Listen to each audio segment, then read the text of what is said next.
He gave them whatever defenses they wanted, and he also let it be known to Brezhnev that that this was in our interest, U.S. interest, that Israel not be defeated. He let him know that. Sadat obviously wanted to win a war. It was like revenge for 1967, for the humiliation that Egypt and other Arab states faced after the 1967 war. In fact, maybe I'm going a little too distant, but the Arab League immediately they blamed the United States. They didn't want to, in the Six-Day War, this of course was when Johnson was president, they were humiliated because Israel is a very small nation, was able to win over the Arab states in 6 days. Well, what could they do about it? The only thing they could do was blame the giant, the United States. Most Arab nations broke diplomatic relations with the U.S. And then when Sadat came in, and he signed the peace accord, Camp David Accords as they were known, and then not only that, but gave diplomatic relations with Israel, the only Arab state at the time to do that. They kicked him out of the Arab League, kicked Egypt out of the Arab League. That's where the headquarters were. So the headquarters, the chief Arab state, was kicked out of the Arab League. That was in '79. And they moved the headquarters to Tunis.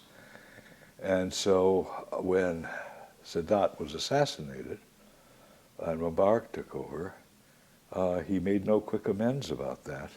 He retained Sadat's policies. The Egyptian people didn't even like Sadat's policies. Sadat was much more appreciated and, in fact, loved in the United States than he was in Egypt. He also did another thing. He took in the Shah when every country had kicked him out after he was forced out of Iran. Sadat welcomed him into Cairo, gave him a chief of state welcome, took him and his family in, and then when the Shah died, gave him a chiefs of state entombment. And the people didn't like that either. They didn't like the Shah. Arabs and Persians have never gotten along, and the Shah, of course, was a Persian. And so Mubarak, however, did indeed retain the policies of Sadat, which was a very brave thing to do. And throughout Mubarak's administration, almost 30 years, this coming October it'll be 30 years, he has retained the major policies of Sadat, and in addition, he's been extremely helpful to the United States, extremely helpful in the war against radical Islamist terrorists. All because the Arab states that President Nixon had a good relationship with or wanted to retain was Egypt.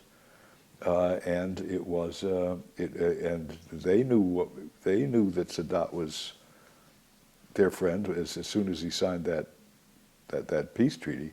But even previous to then, he was sort of, I'd say, I'm using an expression which perhaps isn't completely accurate, but Sadat and King Hussein of Jordan were sort of winking neighbors to Iran, to Israel at the time. They had no affection at all for Yasser Arafat, or what we now call the Palestinian Authority. They had no authority. At the time it was the PLO, the Palestine Liberation Organization. They despised it. In fact, King Hussein, in 1971, had a war with the Palestine Liberation Organization, killed 10,000 Palestinians. Arafat had to get out of there and had to go move. He moved to Lebanon and created a state within a state there. What has always been significant in the Arab world is despising Israel because it was in their interest to despise it, because it was the only thing that kept them united. Most of them wanted to expand into another Arab state, or from Persia to Persia and Arab states. Iran is involved in that too. They wanted to take. I mean, even right now we have problems between Saudi Arabia and Yemen. We have problems between Ethiopia and Somalia. But I mean, this has been true throughout 20th century history and 21st century history. So the only things they can unite on is get Israel out of there. But Sadat was not at all in the same threshold that they were in. He did not feel that way, nor did King Hussein. They weren't worried about Israel taking Egypt. Israel had the opportunity to do that in 1967. It took the Sinai, but it didn't go any further than it could have. Could have taken the Suez Canal, could have taken Cairo, could have taken Amman in Jordan. And their problem was really with the PLO and with some of the other Arab states, their own Arab states. Well, they lost the Yom Kippur War. No, I shouldn't say that. That isn't. It was considered a stalemate. No one really won. I mean, the amount of territory was fractional, but a lot of lives were lost on both sides. But the war was done. It was over, and Sadat himself, even by that war, did not get reinstated with other Arab states. He didn't, as I mentioned, he was kicked out in '79 of the Arab League. Egypt didn't get back until '89. Sadat was killed, assassinated in '81. First of all, there had been contingency for it. This is one thing I do not understand about the current administration, and certainly it was something that I knew in the Nixon administration. Something I can't understand. I don't know what I just said. I can't understand about the Obama administration from something that I learned in the Nixon administration. There's a contingency for everything. There were contingencies in the White House for every possible scenario and impossible scenarios, but everything. And after the contingency is written, there is a number of statements of what could be done about it. You know, it could be everything. It could be everything from doing nothing to using the bomb. I mean, everything imaginable. And you have these contingencies. I have the feeling in the Obama administration, it's just a feeling, but knowing all of the things that have happened since he's been in office, there are no contingencies. Now, there should be some in the Department of Defense as well, and certainly in the intelligence agencies, particularly the CIA. But the intelligence agencies have not been what they were during the Nixon administration, because after the Nixon administration, the 94th Congress came in and a tremendous landslide for the Democrats. They had what were called the Frank Church hearings, and just demolished the CIA. The CIA from that moment forward in February of 75, from that moment forward, just wasn't the agency it was before. Before then, CIA was considered one of the three greatest intelligence sources in the world. It was the CIA, MI6 of Great Britain, and Mossad of Israel. And it got to the point, I mean, and it's retained through the years that people wouldn't work for the CIA who were overseas, who were what we called the locals, who were working for the CIA. Wouldn't do it anymore because their names were all revealed, and they wanted their children to, if they were going to work for intelligence agencies, you don't do it for the United States. Lasted a long time, all the way up through 9/11, when President Bush really had to have what would be called using other intelligence agencies as well as the United States, our agency, because ours was not that dependable. It's all, I mean, he had to do that.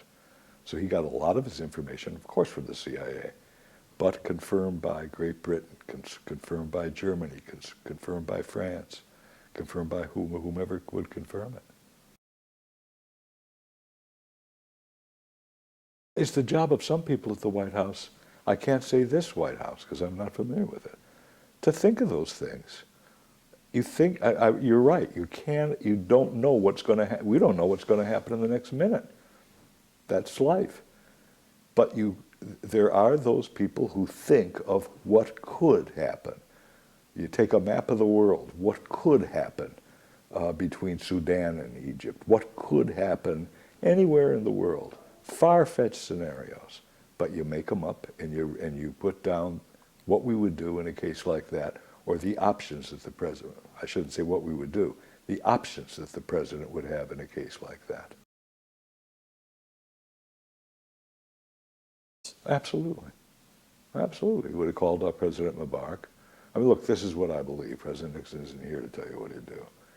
But I believe that he would have called Mubarak and say that he has the president's support. What does your military need?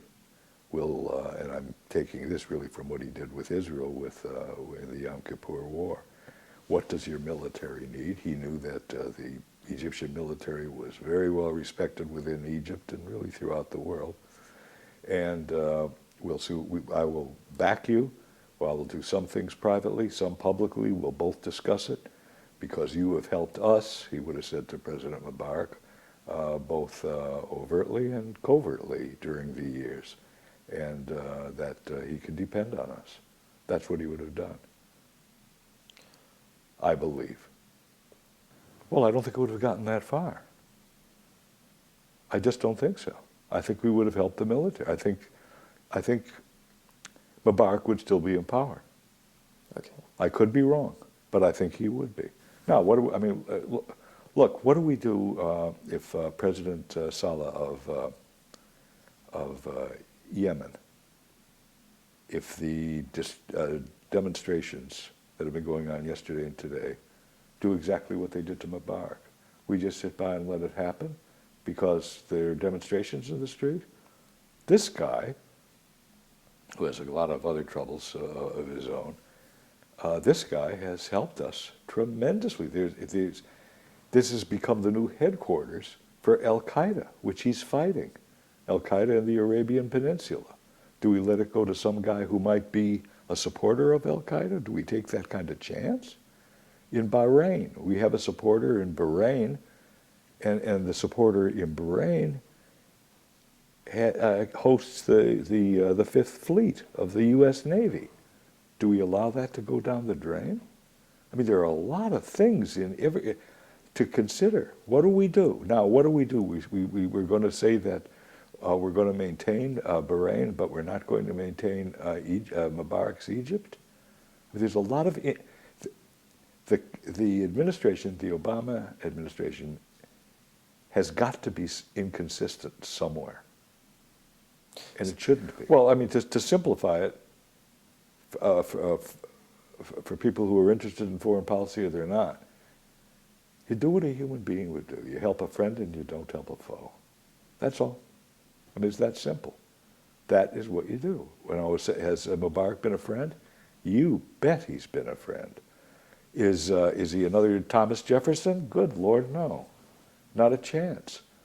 But throughout our post-World War II history, we have had alliances with a lot of people who were authoritarians, but they were on our side rather than on the Soviet side. This was during the Cold War, from Truman forward, of course, through the President Nixon administration. Of course we did. But we know that you cannot let events rid yourself of those allies for potential foes. Look what we got when our president, President Carter, abandoned the Shah of Iran. When he abandoned Somoza in Nicaragua, when he abandoned Romero in El Salvador. These were not great Democrats, small d. They were authoritarians, and they were, some people would call them dictators. People could generally leave the country. Dictators generally don't allow that, and a lot of differences. but they were surely authoritarians. And there's no question about it, but they were our allies. Good Lord, in World War II, FDR had an ally named Joseph Stalin. Why? Because Hitler was the greater danger. I think immediately, if what I said was correct, that he would have told Mubarak that we're going to give whatever, the military whatever it needed. And I don't think it would ever get to the point where Mubarak would have to leave office. But if he did, the military would be in consultation with President Nixon. As it is right now, they despise President Obama. They have to. He announced publicly that we were reconsidering our aid to the military. That's who gets it. And so it would immediately, the friendship would never have ended. Whether Mubarak had to leave or not, and I don't think he would have had to leave. President Nixon would be for that freedom agenda. But that has to be an ultimate destination, that everyone in the world is free. I'm positive. I mean, I certainly knew President Nixon well enough to know that. That was like the ultimate. Along the road, when you are at war, you better win that war first, or or world liberty will never occur. We had to have the ally. FDR had to have the ally of Stalin. I mean, I'm really going back. We wanted to win.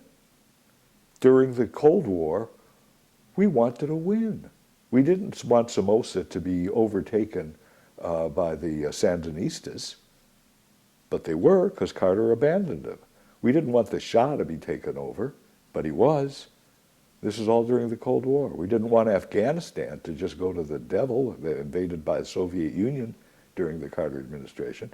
And another thing that the president didn't want, and because when he was a former president, he never spoke publicly against the current president, but he did tell them by memo, letter, conversation what he thought. He despised the idea privately that President Carter gave diplomatic relations to the People's Republic of China, and at the same time, and he had to do it if he gave diplomatic relations to the People's Republic of China, because they'd have it no other way, broke diplomatic relations with Taiwan, broke the mutual defense treaty that we had since 1954. President Nixon had that, I'm putting the word opportunity in quotation marks, but he had that opportunity when he talked to Zhou Enlai and Mao Zedong and said, absolutely not. I'm straying from the point, but when he met with Mao Zedong and Zhou Enlai, they gave him a deal. They said, we'd like to have diplomatic relations with you. I think he nodded. I don't know. I don't know if he said anything. But they said there's 3 conditions. Take your troops out of Taiwan, break relations with Taiwan, and abrogate the mutual defense treaty with Taiwan. And it took him, as he told me, less than a second to say no. When President Ford came in office, he told President Ford what happened, and he said, it's going to happen to you when you start talking to these people. It did happen with Ford, and Ford said he was already aware of what President Nixon did. He said no right away. Ford told President Carter. I believe President Nixon told him to. Yeah, he told him earlier in his administration. President Carter said yes. That's all.